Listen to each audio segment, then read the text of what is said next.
La Russie apporte son aide aux victimes de la crise du nord du Mali. Elle vient d'offrir 36 tonnes de vivres et d'autres commodités à notre pays. Le don a été réceptionné à l'aéroport de Bamako-Sénou par le Premier ministre Dr Cheikh Modibo Diarra.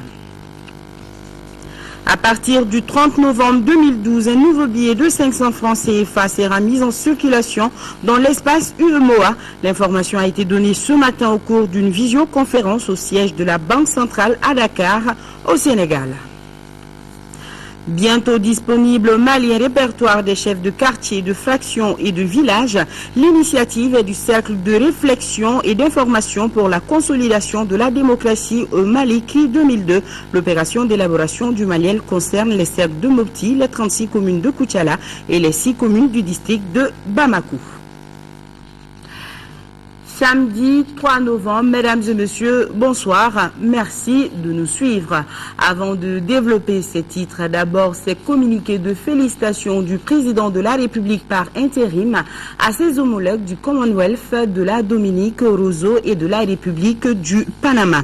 À l'occasion de la célébration de la fête nationale de votre pays, il m'est agréable d'adresser à votre Excellence ainsi qu'au peuple du Commonwealth de la Dominique, au nom du peuple du Mali et à mon nom propre, mes très vives et chaleureuses félicitations. Je forme des vœux sincères de bonne santé et de bonheur pour votre Excellence, de progrès et de prospérité croissante pour le peuple du Commonwealth de la Dominique.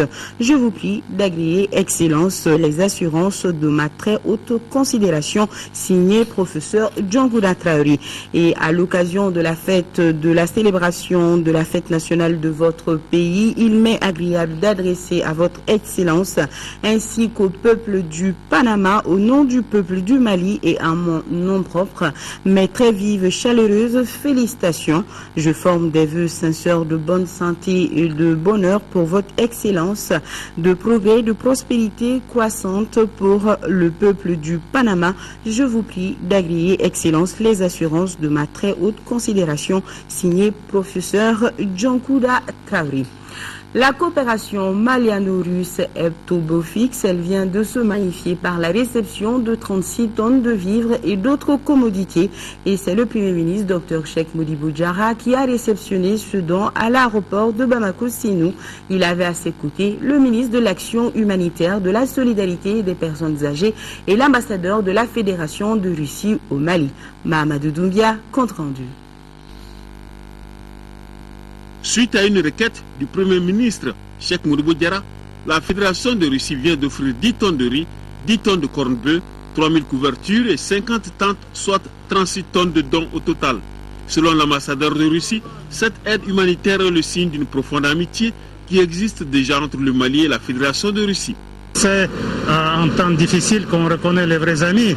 Donc on sait que le Mali traverse en ce moment une période très difficile. Et ça trouve un écho dans notre pays. Donc voilà, c'est un geste de solidarité, de soutien par rapport au pays, par rapport au peuple malien qui souffre. Et j'espère que cette action humanitaire va contribuer à nous rapprocher encore davantage, à raffirmer ces sentiments d'amitié qui sont notre gage et notre patrimoine commun. Le ministre de l'Action humanitaire, de la solidarité et des personnes âgées bénéficiaires de ce don pour les victimes de la crise du Nord s'en félicite. C'est toujours un réconfort pour nous, parce que c'est des besoins, comme on l'a dit, qui répondent aux attentes de nos populations et nous serons très heureux de les faire parvenir le plus rapidement possible à ces populations nécessiteuses. Le Premier ministre Cheikh Modibo Diarra a apprécié la promptitude avec laquelle ces dons sont arrivés au Mali. Comme nous nous approchons de la saison froide, il nous faut avoir des couvertures pour les gens, n'est-ce pas, qui sont aux zones frontalières. C'est des couvertures de haute qualité qui sont en poil de chameau et des tentes aussi. Donc tout ça pour vous dire que non seulement le temps de réaction a été rapide, mais aussi on a pris en compte les besoins du moment précis. Donc on peut simplement remercier le peuple russe. C'est un membre permanent avec droit de veto au Conseil de sécurité. C'est le lieu aussi de les remercier n'est-ce pas, d'avoir travaillé à ce qu'il y ait, n'est-ce pas, un vote à l'unanimité de ce Conseil de sécurité par rapport à la résolution concernant le déploiement des troupes. Quant à d'éventuelles aides militaires que peut apporter la Fédération de Russie à notre pays, ceci ne fera l'ombre d'aucun doute au moment opportun. La résolution onusienne à laquelle a fait référence tout à l'heure le Premier ministre appelle directement les pays membres de l'ONU à apporter leur aide, à augmenter le potentiel de combativité de l'armée malienne. Donc on fait aussi écho à cet appel de la résolution onusienne, mais c'est aussi en conformité avec les traditions très amicales de notre coopération, y compris dans ce domaine militaire. C'est très sensible. Donc voilà, j'espère que ça va se réaliser vite et que ça va apporter vraiment une aide nécessaire au peuple malien ami. Parlons économie avec cette nouvelle qui va sûrement réjouir les populations et les opérateurs économiques de l'espace UEMOA. À partir du 30 novembre 2012, un nouveau billet de 500 francs CFA sera mis en circulation. L'information a été donnée ce matin au cours d'une visioconférence au siège de la Banque centrale à Dakar au Sénégal. Une activité qui s'inscrit dans le cadre du 50e anniversaire de la création de la BCEAO. La cérémonie était présidée par Macky Sall, président du Sénégal, représentant son homologue togolais Faure Gnassingbé, président en exercice de la conférence des chefs d'État de l'UEMOA. Bourama Traoré a suivi la visioconférence ici au Mali dans les locaux de la BCEAO et voici son reportage. C'est le chef de l'État sénégalais Macky Sall qui a annoncé la bonne nouvelle. Un nouveau billet de 500 francs CFA sera mis en circulation dès le 30 novembre 2012 dans les pays de l'UEMOA. Le lancement officiel de la nouvelle coupure a eu lieu ce samedi lors d'une visioconférence au siège de la BCEAO à Dakar. L'émission d'un nouveau billet de 500 francs CFA est perçue comme une réponse aux préoccupations des populations de l'espace UEMOA. Il revient maintenant de relever dans la durée le défi de la satisfaction en permanence des besoins croissants des populations en petites coupures de billets et pièces de monnaie. Je suis persuadé que, comme à l'accoutumée, la Banque centrale apportera les réponses appropriées à cette préoccupation. Cette visioconférence est l'une des activités retenues pour la célébration du 50e anniversaire de la création de la BCEAO. La Banque centrale qui a vu le jour en 1962 s'impose aujourd'hui comme une institution financière de référence et crédible. C'est du moins l'avis du président sénégalais. Pas question de faire moins des performances réalisées par la BCEAO au cours de ces 50 dernières années. Une assurance donnée par le gouverneur de la Banque centrale qui annonce des réformes.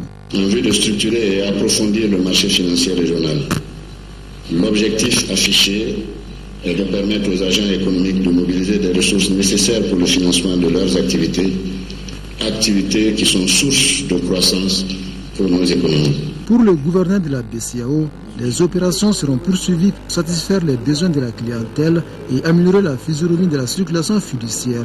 Il en sera ainsi pour les pièces de monnaie pour lesquelles un programme spécial d'injection débutera au plus tard en début 2013 selon Tchamago Kone. Les membres de l'Union nationale des producteurs de coton en conclave, la commercialisation du coton était à l'ordre du jour de la rencontre. Je vous rappelle que pour la campagne en cours, c'est-à-dire celle de 2012-2013, environ 500 000 tonnes de coton graines sont attendues. Moussa Fani. Environ 500 000 tonnes de coton sont destinées à l'exportation pour la présente campagne. Pour mieux commercialiser ces stocks, les acteurs de l'interprofession du coton et les structures techniques se concertent. L'objectif est d'harmoniser les points de vue par rapport à cette commercialisation. Cette année, on a trouvé trop de pluie et le coton n'aime pas trop de pluie. Donc ce qu'on veut organiser, il faut que les usines soient préparées et le transport de coton graines à l'usine soit assuré. En assurant ça, il faut que le gouvernement nous aide, la sécurité même, pour que les pistes soient préparées. Parce qu'avec les grandes pluies là, toutes les pistes sont dégradées. Notre objectif, on veut que à partir du 30 avril, tous les cotons produits soient enlevés et rentrés dans l'usine pour que les producteurs soient payés.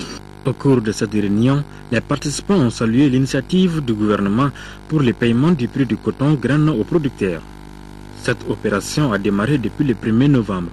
Par ailleurs, Les producteurs souhaitent le maintien de la subvention sur les engrais organiques pour la campagne prochaine. Lancement à Kati du projet de suivi et plaidoyer budgétaire des fonds alloués aux politiques de gratuité des soins de santé. D'un coût de plus de 19 millions de francs CFA, ce projet durera 3 mois. Il est l'œuvre de la coalition africaine d'aide et développement CAD Mali sur financement de l'ONG suédoise Diakonia. Les précisions, c'est avec Abdraman Maïga. Mobiliser les organisations de la société civile et les autorités politiques et sanitaires pour l'effectivité de la gratuité des soins de santé en faveur des populations du cercle de Kati. Tel est l'objectif visé par ce tout nouveau programme qui vient d'être lancé.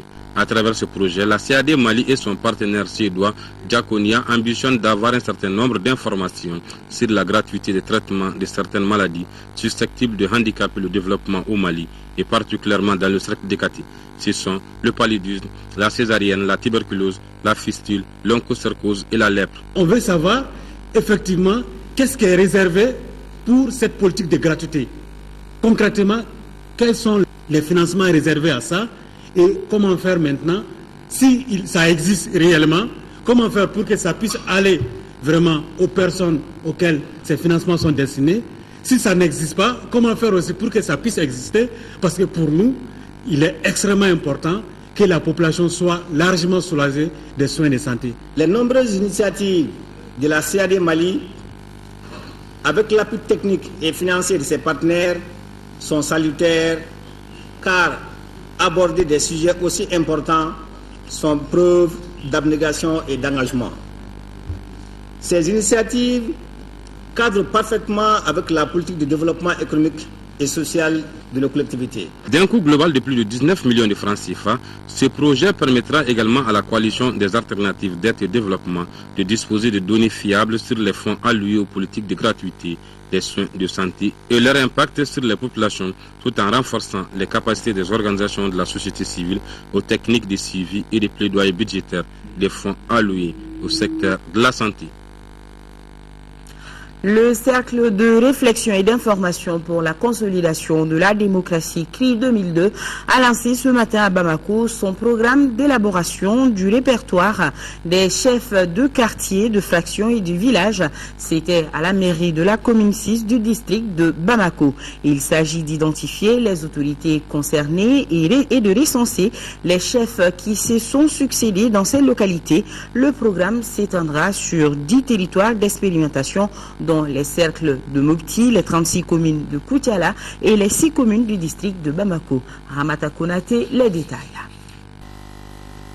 L'identité, le mode de désignation et la décision de nomination des chefs de quartier, village et fractions de la commune 6, l'identification des chefs traditionnels qui se sont succédés dans les localités concernées de 1960 à nos jours, telles sont entre autres les informations recherchées par le répertoire des chefs de quartier, village et fractions. Le répertoire peut leur permettre de les identifier et de pouvoir les former pour qu'ils puissent également être redevables vis-à-vis des familles, des chefs de famille qui les ont nommés à vie. Donc ceci également est extrêmement important. Les citoyens ne payent pas par exemple la TDRL. Bon, s'il n'y a pas de TDRL dans une commune, comment cette commune peut être économiquement viable? Et nous estimons que les chefs de quartier en tant qu'auxiliaires de l'administration fiscale, à travers leur identification, à travers leur formation, peuvent contribuer à la mobilisation de ces ressources internes. L'opération, qui est en sa phase d'expérimentation, concerne 10 territoires dont les cercles de Badjangara, les 36 communes de Koutiala et les 6 communes du district de Bamako. Les autorités locales de la commune 6 ont été largement édifiées sur l'objet et l'importance du répertoire et seront assistées par des techniciens de l'association CRI 2002. L'opération permettra de disposer d'une fiche d'identification de tous les conseillers communaux et chefs traditionnels, cela afin de les impliquer davantage dans le processus de développement et la consolidation de la démocratie. Actualité régionale avec la rentrée académique 2012-2013 des écoles militaires à Koulikoro. La cérémonie était présidée par le chef d'état-major général des armées. L'année académique est placée sous le signe de la rigueur. C'est ce que nous dit notre correspondant Seydou Traoré. Face aux nombreux défis de l'heure, une formation de qualité devient indispensable pour les forces armées et de sécurité. Cette cérémonie d'ouverture de l'année académique 2012-2013 des écoles du centre d'instruction Boubacar Sarrassi de Koulikro témoigne la volonté de l'administration scolaire des armées de cultiver la bravoure et l'excellence. Un moment de grande réflexion, de critique et de projection dans le futur. L'instruction est un facteur très important et même incontournable pour le renforcement de nos capacités et la montée en puissance de nos forces. Une instruction de qualité au service de nos hommes, de nos armées, donc pour le succès des opérations. Des opérations pour la guerre pour la paix pour le Mali.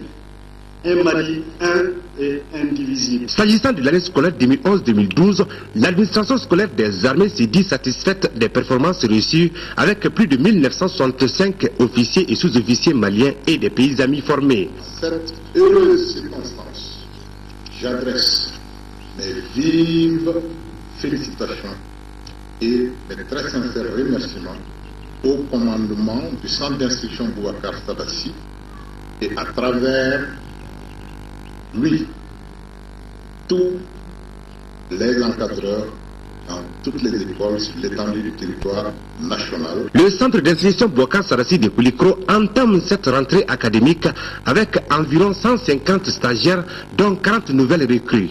Et ces recrues ont été sélectionnés sur de bonnes bases. Depuis les bases de recrutement, tous ceux qui sont rentrés aujourd'hui, qui ne se disent pas, qui vont tous terminer l'école. Tous ceux qui seront inaptes physiquement pendant la formation vont partir. Bien avant leur rentrée, il y a eu des visites médicales. C'est ce qui nous a amené, même pour une bonne qualité de formation, à renvoyer d'autres élèves qui étaient déjà à l'école, inaptes, mais qui avaient déjà commencé les miens. La cérémonie a pris fin par un défilé militaire. Restons dans la région de Koulikoro pour nous rendre dans la commune urbaine de Domba, cercle de Kangaba.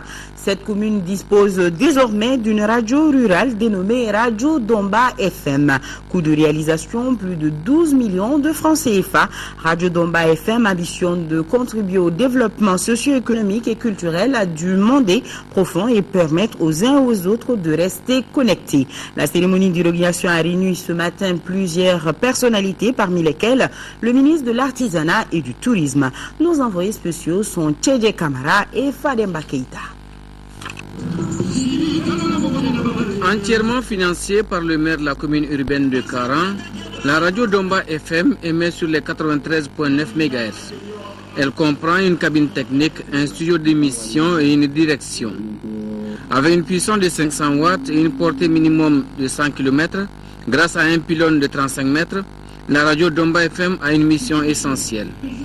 Celle qui consiste à informer et former les populations rurales sur les aspects socio-culturels, économiques et politiques du cercle de Kangaba. Karan est une commune urbaine qui compte à peu près 80 hameaux. Donc nous avons compris que beaucoup de choses qui se passent et qui nécessitent du temps. Il va falloir aujourd'hui qu'on ait un moyen de communication pour pouvoir communiquer très rapidement, pour pouvoir informer et pour pouvoir sensibiliser. La radio qui vient d'être inaugurée a une autre histoire. Elle porte le nom d'une dame de culture, Nyagalen Domba, sœur du fondateur du village Nyagale Mori. Elle s'érigeait en défenseur des couches vulnérables de la société. Les vertus de notre grand-mère doivent inspirer aussi le comité de gestion de la radio, inspirer les animateurs de la radio, inspirer l'ensemble de la population de Karan et du Mandé. Géré par des professionnels à cheval sur le respect de l'éthique et de la déontologie. Votre radio sera un facteur de développement, d'entente et de cohésion sociale. La radio Domba, qui a besoin de renforcement de capacités et qui est alimentée par des panneaux solaires, couvre le Mandé, le Wassoulou et la région de Sigui en Guinée-Conakry. Ce précieux outil renforcera le processus de décentralisation, de consolidation de la démocratie et d'extension des efforts déjà entrepris en matière de communication et d'information. Un mot du CAO édition 2012 en marge des activités du salon. La pose de la première pierre du siège du comité pour le développement de l'artisanat africain CODEPA a eu lieu. En effet, c'est la capitale du Burkina Faso qui abritera très bientôt le siège du CODEPA. Pour plus de détails sur les missions du comité et ses perspectives, écoutons le président en exercice du CODEPA, le ministre camerounais de l'artisanat, Laurent Serge Etoundi. Il est au micro de nos envoyés spéciaux Adama Kabara et Abbas Famougouri Traoré. La durée des travaux est fonction de la célérité des cotisations. Si cette année tout le monde donne son argent, l'architecte nous a dit que les travaux feront environ 14-15 mois, ça sera terminé. Si tout le monde paye, parce qu'il a donné un prix, si tout le monde paye à temps, ça va aller très vite. Le coût estimé 1 milliard, près d'1,5 milliard de francs CFA. Après les textes, certainement, c'est vraiment le redémarrage, comme vous l'avez dit. Bien, les textes ont été regardés dernièrement. La conférence des ministres qui se tiendra à Yaoundé en mars prochain va valider ces textes-là et seront mis en application. On prévoit, entre autres, un secrétaire général qui ne sera plus du siège.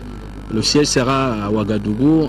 On aura un secrétaire général qui viendra d'autres pays d'Afrique de l'Ouest, du centre, de l'Afrique australe et Madagascar ou d'Afrique du Nord. C'est comme ça.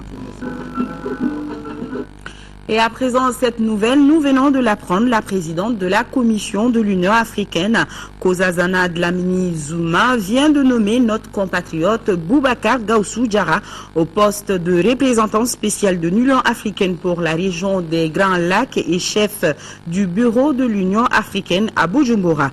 Boubacar Gaussou Diarra participera au processus de consolidation de la paix et de restructuration post-conflit en appui aux autorités burundaises et au Bureau des Nations Unies au Burundi. M. Diarra travaillera également à l'application du pacte sur la sécurité, la stabilité et le développement en collaboration avec les autres pays de la région des Grands Lacs. Boubacar Gaussou Diarra occupait jusqu'ici les fonctions de représentant spécial de l'Union africaine pour la Somalie et de chef de l'AMISOM. Félicitations à lui et bon vent. Parlons maintenant alimentation. Au Congo, à Pointe-Noire, les chenilles grillées, les larves, les sauterelles ou encore les vers de palmier font le bonheur de plus d'un. Les habitants de la région de Pointe-Noire en raffolent et ces insectes font effet boule de neige. C'est tout le Congo qui en demande aujourd'hui. Sur cet étal du marché de Pointe-Noire, des chenilles grillées. Au Congo, manger des insectes est une habitude quotidienne pour de nombreuses familles, très prisées notamment les vers de palmier. Les gens en mangent parce que ça ressemble au gibier. Voilà pourquoi ils en consomment. Et aussi car il y a des vitamines. Au menu donc sauterelles, chenilles, larves, grillées, frites ou séchées. Ici, la consommation d'insectes est une tradition culinaire ancestrale, mais longtemps, seuls les habitants du Nord en ont mangé. Désormais, tous les Congolais s'y mettent. C'est beaucoup consommé au Congo. Ça sort du nord du pays et c'est vendu dans toutes les communes. On appelle ça les chenilles, mais c'est mangeable. Et puis il y a des vitamines, ça donne des vitamines. D'après les scientifiques, il existe environ 25 espèces d'insectes comestibles au Congo. Moins cher que la viande, ces petites bêtes sont riches en vitamines et en protéines. C'est prouvé scientifiquement que les chenilles sont la principale source d'apport protéique chez l'homme.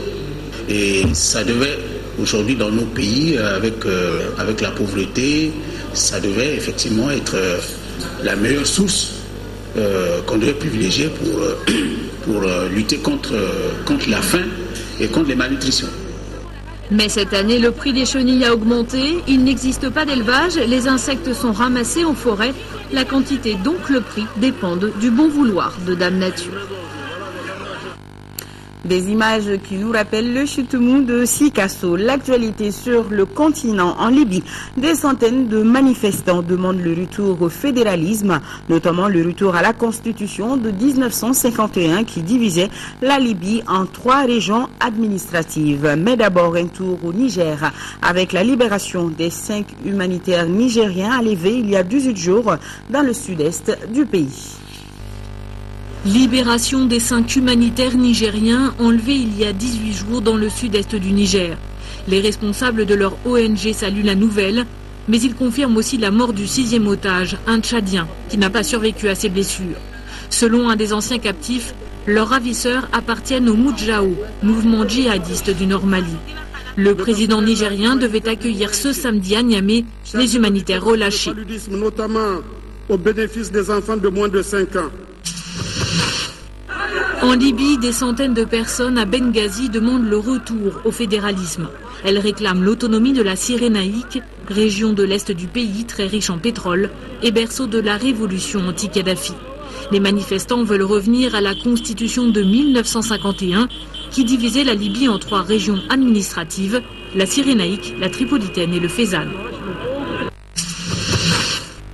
La Corée du Sud et le Maroc fêtent 50 ans de relations diplomatiques. Les 2 pays ont signé à Rabat de nouveaux accords de coopération économique pour dynamiser leurs échanges commerciaux. Plusieurs secteurs sont concernés, le textile, le cuir, l'aéronautique et les énergies renouvelables. Après les États-Unis, New York précisément, voilà 110 qui causent d'énormes dégâts en Haïti. Le bilan est très lourd, 55 morts, une vingtaine de disparus et plus de 200 000 personnes sinistrées. Les cas de choléra augmentent de jour en jour. L'état d'urgence a été décrété par les autorités. Elle lance un appel à la solidarité internationale. Le gouvernement haïtien a décrété l'état d'urgence national après samedi. Le bilan est lourd, 55 morts et une vingtaine de disparus, plus de 200 000 personnes sinistrées et la sécurité alimentaire du pays devient problématique. Près d'1 million de personnes sont menacées par le manque de nourriture en Haïti. Les eaux de la rivière ont tout emporté, même nos porcs. Et maintenant, nous n'avons plus rien à manger. On ne trouve rien. L'ouragan a dévasté les réseaux routiers et l'agriculture. Le gouvernement a lancé un appel à la solidarité internationale. Des cas de choléra augmentent chaque jour. Dans le secteur agricole, les pertes sont évaluées à plus de 104 millions de dollars. Samedi est passé au moment où les récoltes étaient en cours. Le manque de disponibilité alimentaire va entraîner une hausse des prix des produits de base. Ce qui est important maintenant, c'est la prise en charge rapide de l'agriculture afin que les gens puissent travailler à la prochaine saison, à la prochaine récolte en décembre et janvier. Sur le plan international, cette nouvelle catastrophe qui a touché Haïti est passée presque inaperçue comparée à la couverture médiatique de samedi aux États-Unis. Une nouvelle fois, Haïti est oublié de tous. Moi, ce qui m'agace, pour dire le mot clairement, c'est cet oubli, non pas des Français envers les Haïtiens, mais cet oubli des médias envers les Haïtiens. Parce que c'est par les médias que ça arrive. Les Français, s'ils ne sont pas informés, s'ils n'ont pas l'info, ils n'iront pas le chercher. Parce que pourquoi voulez-vous qu'ils aillent chercher une info dont personne n'en parle ? Le gouvernement haïtien a fait savoir que des premiers dons étaient arrivés de France, du Venezuela et du Mexique pour la reconstruction de ponts et d'habitations. Ici au Mali, tenu à la Maison de la Presse d'une conférence sur l'impact psychologique de la crise humanitaire sur les populations maliennes, particulièrement les femmes et les enfants. Quelle solution de sortie de crise? C'était dans le cadre de la célébration du 22e anniversaire du SNID Association. La conférence a été suivie par Mamadou Sidibé.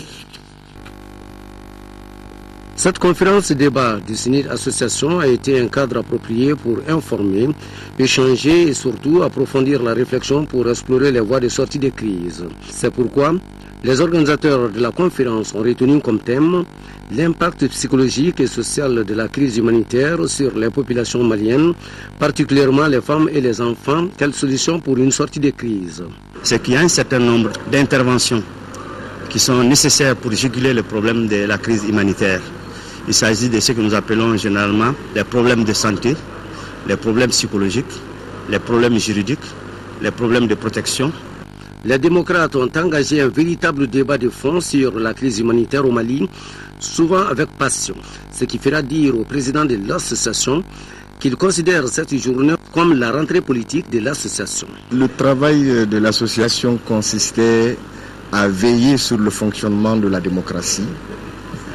Et force est de reconnaître que nous nous sommes rendus compte qu'avant le 26 mars, on avait les mêmes objectifs.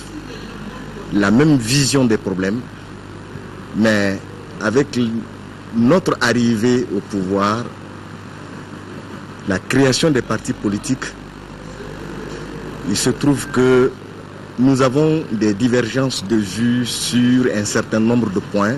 L'humanitaire dans le camp malien suscite des divergences. Pendant que certains rejettent les dons, d'autres classent la résolution de la crise au premier plan avant la libération du Nord et les élections. Inauguration d'une nouvelle station Total à Banankabougou, c'était hier. Par cette inauguration, les responsables de la société veulent une plus grande accessibilité de leurs produits. Cette station permettra également de créer des emplois et de développer la commune. Adama Djinde était à la cérémonie d'inauguration pour Mali Actualité. Avec l'inauguration de la station Total de Banankabougou, les responsables de la société se situent dans une logique, celle de rapprocher le carburant des consommateurs. Du coup, participer à un développement de proximité. Total Mali est une entreprise citoyenne. En tant que telle, elle intègre ses activités dans l'économie locale en étendant la gamme de produits disponibles, des carburants aux autres services, susceptibles de satisfaire davantage les besoins des habitants de la commune et de nos clients de manière générale. Situé en plein cœur de Banankabougou, l'installation de cet ouvrage marchand contribue à créer des emplois et booster l'économie locale. Ce que nous demandons à toutes les grandes sociétés, en multipliant de telles actions, ça contribue également à la création de l'emploi. Parce que chaque station créée dans la commune crée forcément des main-d'œuvre. Donc cela va sincèrement améliorer les recettes aussi de la commune, les poussant à payer leurs taxes correctement, ça contribue essentiellement à l'amélioration des recettes de la commune. Total se trouve officiellement au Mali depuis 1976. Soirée de la paix hier soir au Palais de la Culture, une soirée organisée par l'agence de communication Djama Djigi Sono. L'événement a enregistré la participation de certains artistes de l'élan, suivant le compte-rendu d'Etienne Konati. Du monde, c'est vendredi soir au Palais de la Culture de Bamako pour magnifier cette soirée organisée par l'agence de communication Djama Djigi Sono. L'événement, qui se situe dans la mouvance de la fête de Tabaski, avait un caractère particulier puisqu'il s'agit d'atténuer le stress des spectateurs engendré par la crise du Nord. Pour combler les attentes, certains artistes de la capitale avaient répondu présents à l'invitation et le maître mot s'appelait l'ambiance.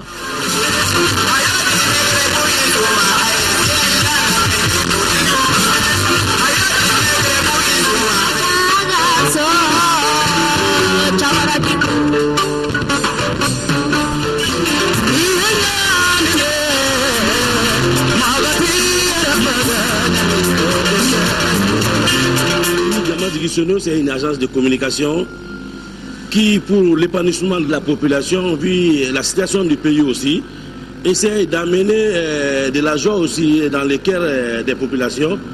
Et ce n'est pas pour oublier, mais un peu pour agrémenter. L'objectif visé semble être atteint. Les participants ne disent pas le contraire. Ah, ça s'est bien passé. Bon, je trouve que cette soirée elle est formidable. Surtout en ce moment de la crise, ça me donne pas mal de temps. C'est très impeccable. Donc, quand même, on est motivé. Ça s'est bien passé.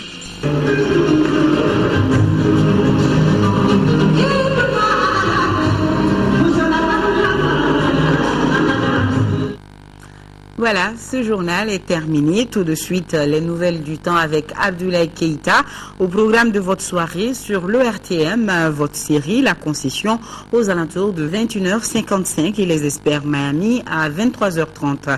Merci de rester en notre compagnie. Je vous souhaite une agréable nuit en compagnie de nos programmes. Donc, demain 13h, Sira Bachili et je vous dis à 20h. Et retenez que nous sommes de cœur et d'action avec nos compatriotes des régions du nord du Mali vivant sous occupation. On ne les oublie pas. Bonsoir à tous.